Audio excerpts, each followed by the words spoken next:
আলহামদুলিল্লাহ, আমরা আজকে যাচ্ছি ঘাস লাগাতে আমাদের সেই জমিতে, যে জমিটা আমরা রেডি করে রেখেছিলাম ঘাস লাগানোর জন্য। প্রথমে আমরা কাটিংগুলো ভ্যানে উঠাই নেই জমিতে নিয়ে যাওয়ার জন্য। এই জমিটা রেডি করার সময় পর্যাপ্ত পরিমাণ গোবর সার দেওয়া হয়।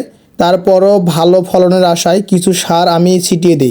এই জমিটা আগে থেকে চাষ করা ছিল, আবার চাষ করতেছি যাতে গোবর সার মাটির সাথে ভালোভাবে মিশিয়ে যায়। জমিটা চাষ শেষে মনে হলো মাটিগুলো একদম পাউডার হয়ে গেছে। জমিতে লাগানোর জন্য যে কাটিংগুলো ছিল সেই কাটিংগুলো নিয়ে আসা হয় এই জমিতে লাগানোর জন্য। কিছু কাটিং কাটার বাকি ছিল, এগুলো আমরা এখানে এনেই কেটে ফেলি।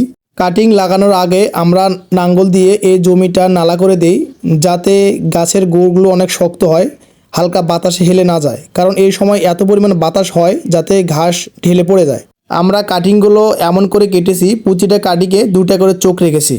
কাটিংগুলো লাগানো শেষ হলে আমরা কাটিংয়ের গোড়ে কিছু মাটি লাগাই দিই, যাতে কাটিং থেকে বের হওয়া শিকড়গুলো খুব সহজে মাটি পেয়ে যায়। ঘাসের কাটিংগুলো লাগানো প্রায় শেষ। ঘাসের কাটিংগুলো লাগানো শেষ হতে না হতেই বৃষ্টি চলে আসে। কাটিং লাগানোর পরে সেচ দেওয়া দরকার ছিল, এইটা আর লাগতেছে না। বৃষ্টির পানিতেই মাটি অনেকটা ভিজে গেছে। আমাদের মোটামুটি কাজ শেষ। আপনারা আমাদের জন্য দোয়া রাখবেন। আসসালামু আলাইকুম।